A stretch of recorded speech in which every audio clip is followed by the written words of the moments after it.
தேவனை அறிகிற அறிவு. ஹல்லேலூயா. கர்த்தரை அறிகிற அறிவு. எல்லாம் சொல்றாங்க, கர்த்தரை அறிகிற அறிவு, தேவனை அறிகிற அறிவு. அது என்னன்னே தெரியலையே. நிறைய பேர் சொல்றாங்க. என்ன கர்த்தரை அறிகிற அறிவுனா என்ன, தேவனை அறிகிற அறிவுனா நிறைய பேருக்கு தெரியாது. இப்போ நான் ஒரு சின்ன சுருக்கமான ஒரு விளக்கத்தை நான் சொல்றேன். கர்த்தரை அறிகிற அறிவு, இந்த உலகத்திலேயே மிகப்பெரிய அறிவு கர்த்தரை அறிகிற அறிவு. பார்த்தீங்கன்னா, கர்த்தரை அறிகிற அறிவு இல்லைன்னா நாம் உலகத்தில் எதை சம்பாதித்தாலும் பிரயோஜனம் இல்லை. எவ்வளோ பிஹெச்டி பண்ணாலும், எவ்வளோ பெரிய படிப்பு படித்தாலும், இந்த உலக அறிவு, ஞானம், புத்தி, விவேகம்லாம் நாம் மண்ணுக்கு போகும்போது அதோடு போயிடும். ஹல்லேலூயா. ஆகவே பரிசுத்தரின் அறிவு. கர்த்தர் தம்முடைய பரிசுத்தவான்களுக்கு மெய்ஞானத்தை வைத்திருக்கிறார். அவருடைய அறிவு அளவில்லாதது, அளவிடப்படாதது. அவருக்கு அறிவை போதித்தவன் யார்? இன்னைக்கு கர்த்தரை அறிகிற அறிவுனா என்ன? நீங்க வேதாகமத்தை நல்லா வாசிக்கணும். இரவும் பகலும் வாசிங்க, தியானம் பண்ணுங்க. நீங்க வாசிக்கும்போது சில வார்த்தைகளை, அநேக வார்த்தைகளை உங்களோடு கூட கர்த்தர் பேசுவார். அந்த வார்த்தையை நீங்க கேட்டு விசுவாசத்தோடு ஜெபம் பண்ணுங்க. ஆண்டவரே, இந்த வார்த்தை என் வியாதியை சுகமாக்குவேன், என் கடனை மாற்றுவேன், எனக்கு ரட்சிப்பை தருவேன்னு சொல்லியிருக்கிறீங்களே, உடைய வார்த்தை அப்படி சொல்லியிருக்குது, அதன்படி எனக்கு செய்யுங்கள்னு ஒரு ஜெபம் பண்ணுங்க. அப்படி ஜெபம் பண்ணும்போது அந்த காரியங்களிலே நீங்கள் எதற்காக வேதத்தை வாசித்து தியானம் பண்ணீர்களோ அதை கர்த்தரிடத்தில் கேட்கும்போது அதை அவர் செய்வார். செய்யும் பொழுது நீங்கள் கர்த்தரை அறிகிற அறிவை அடைந்து கொள்வீர்கள். வேத வசனத்தை வாசிக்காம, தியானிக்காம, ஆராய்ச்சி பண்ணாம, அது அவருடைய சமூகத்தில் போய் அவரோடு பழகாம அவரை அறிகிற அறிவை பெற்றுக்கொள்ளவே முடியாது. ஆகவே இன்றைக்கு அவரை அறிகிற அறிவை நாம் பெற்றுக்கொள்ள வேண்டும்.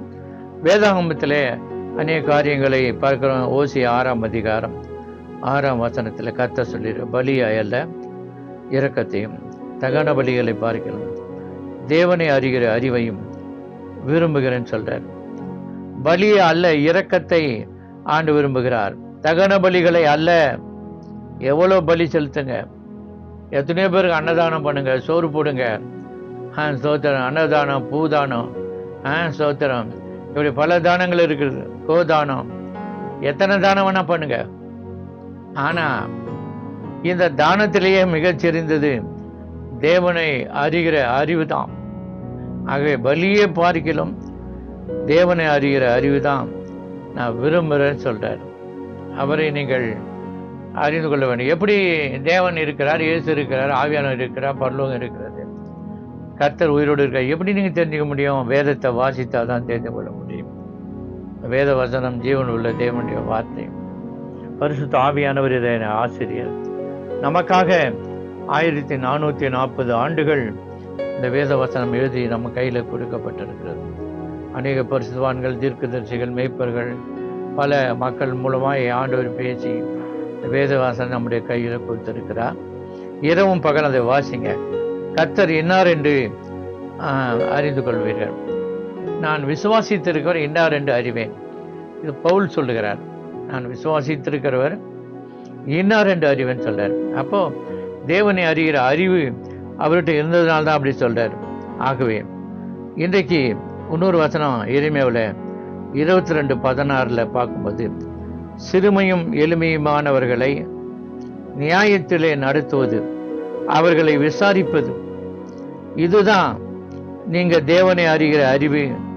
அப்பொழுது நீங்கள் சுகமாய் வாழ்வீர்கள் என்று சொல்றார்.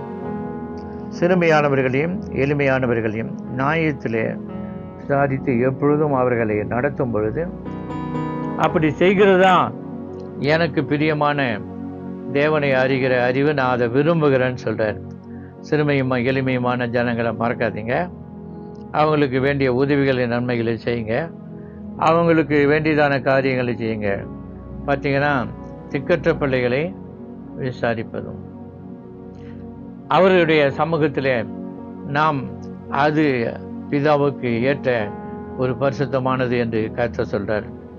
ஆகவே எளிமையும் சிறுமையுமான ஜனங்களை நினைத்து அவருடைய நியாயங்களை விசாரித்து அவர்களுக்கு நன்மை செய்தால் நீங்கள் சுகமாய் வாழ்வீர்கள். அப்படி செய்வதுதான் என்னை அறிகிற அறிவு என்று சொல்லுகிறார். கர்த்தருக்கு ஸ்தோத்திரம். கொலோசியர் 1ஆம் அதிகாரம் 9ஆம் வசனத்தில் பவுல் ஜெபம் பண்ணுகிறார். கொலோசியருக்கு ஒரு ஜெபத்தை குறித்து சொல்ல, நீங்கள் எல்லா ஞானத்தோடும் ஆவிக்குரிய விவேகத்தோடும் அவருடைய சித்தத்தை அறிகிற அறிவினால் நிரப்பப்பட வேண்டும்.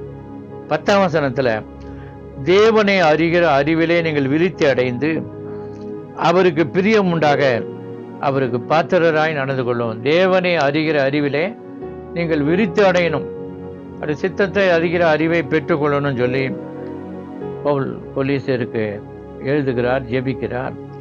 சோத்திரம். பிலிப்பியர் 3ஆம் அதிகாரம் 8ஆம் வசனத்தை நம்ம வாசிக்கும் பொழுது அவர் சொல்றார், கர்த்தராகிய இயேசுவை அறிகிற அறிவின் மேன்மைக்காக நான் எல்லாவற்றையும் நஷ்டமும் குப்பையும் என்று எண்ணுகிறேன்னு சொல்றார். உலகத்தில் ஒரு பெரிய PhD வேதாகமத்தில் PhD படித்தவர், கமாலியல் பாகத்தில் படித்தவர், வேத பாரகன், ரோமனுக்கு ரோமன், எபிரேயனுக்கு எபிரேயன், விருத்த சேதனம் உள்ளவன், இஸ்ரவேலன், நியாயப்பிரமாணத்தை ஒழுங்காய் கை கொள்ளுகிறவன், எல்லாவற்றையும் கற்று தேறினவன். இப்படிப்பட்டவன் சொல்றான் பல லட்சக்கணக்கான ரூபாய்களுக்கு முதலாளி. இப்படிப்பட்டதான ஒரு மனுஷன் சொல்றான் அதெல்லாம் ஒண்ணும் கிடையாதுன்றான். என் கர்த்தராகிய இயேசுவை அறிகிற அறிவின் மேன்மைக்காக எல்லாவற்றையும் நஷ்டம் என்று குப்பை என்று நான் எண்ணினேன். பார்த்தீங்களா, நாம் என்ன செய்கிறோம்? என் படிப்பு இவ்வளோ பெருசு, நான் அவ்வளோ பெரிய படிப்பு, இவ்வளோ பெரிய படிப்பு, ஆனால் அதை விட்டு வந்தேன், இதை விட்டு வந்தேன், இதெல்லாம் விட்டுட்டு வந்தேன்னு சொல்லி நம்ம அநேகர் பெருமையாக பேசுகிறோம். பவுலை விட அதிகமாக படித்தவர்களோ எல்லா விவேகம் அறிவில் சிறந்தவர்கள் யாரும் இல்லை. ஆனால் நீங்கள் நானும் இயேசுவை அறிகிற அறிவின் மேன்மைக்காக எல்லாவற்றையும் அவருடைய ஊழியத்தில் அவருடைய நாமத்திற்காக நஷ்டமும் குப்பையும் என்று எண்ணி அவருடைய பாடுகளையும் உயிர்த்ததின் வல்லமையிலும் பெற்றுக்கொள்ள வேண்டும். அவரை அறிகிற அறிவின் மேன்மையை நாம் அடைய வேண்டும் என்று பரிசுத்த வேதம் சொல்லுகிறது. அருமையானவர்களே, கர்த்தராகிய இயேசு கிறிஸ்துவை அறிகிற அறிவினால் நாம் நிரப்பப்பட வேண்டும். இதை குறித்து பேதுரு என்ன சொல்லுகிறார் என்று பார்க்க 2 பேதுரு 1ஆம் அதிகாரத்தில் 2ஆம் வசனம் 3ஆம் வசனத்தில் நம்முடைய கர்த்தராகிய இயேசுவை அறிகிற அறிவில் உங்களுக்கு கிருபையும் சமாதானமும் உண்டாவதாக. கர்த்தராகிய இயேசு கிறிஸ்து அறிகிற அறிவினாலே உங்களுக்கு கிருபையும் சமாதானம் உண்டாவதாக சொல்லிட்டு 3ஆம் வசனம் சொல்ற, தம்முடைய மகிமையினாலும் காருண்யத்தினாலும் அழைத்தவரை அறிகிற அறிவினாலே ஜீவனுக்கும் தேவபக்திக்கு வேண்டிய யாவற்றையும் அவருடைய திவ்ய வல்லமை நமக்கு தருகிறதுன்னு சொல்றார். அநேக காரியங்கள் ஜெபங்கள் நம்ம கேட்கப்பட்டது. ஏன்னா அவரை அறிகிற அறிவினால்தான் நிறைய ஆசீர்வாதங்கள் கிடைக்கிறது. ஜெபத்துக்கு நிறைய ஆசீர்வாதம் கிடைக்கும், ஆனால் அநேக காரியங்களை அவரை அறிகிற அறிவு இல்லாததுனால ஜெபம் கேட்கப்படலை. அதனால தான் பேதுரு எழுதுகிறார், தம்முடைய மகிமையினாலும் காருண்யத்தினாலும் அழைத்தவரை அறிகிற அறிவினாலே ஜீவனுக்கு அந்த உலகத்துக்கு தேவபக்தினா பரலோகத்துக்கு வேண்டிய யாவற்றையும் அவருடைய தெய்வீக வல்லமை தருகிறது. எதனால? அவரை அறிகிற அறிவினால் தான் கிடைக்கும். இன்னைக்கு நாம் என்ன செய்யணும்? எல்லாம் ஜெபம் பண்ண கிடைக்கலன்னா கர்த்தரை அறிகிற அறிவு உங்களுக்கு நிறைய இல்லை. அதனால உங்கள் ஜெபத்துக்கு பதில் வரல, ஆசீர்வாதங்கள் வரல.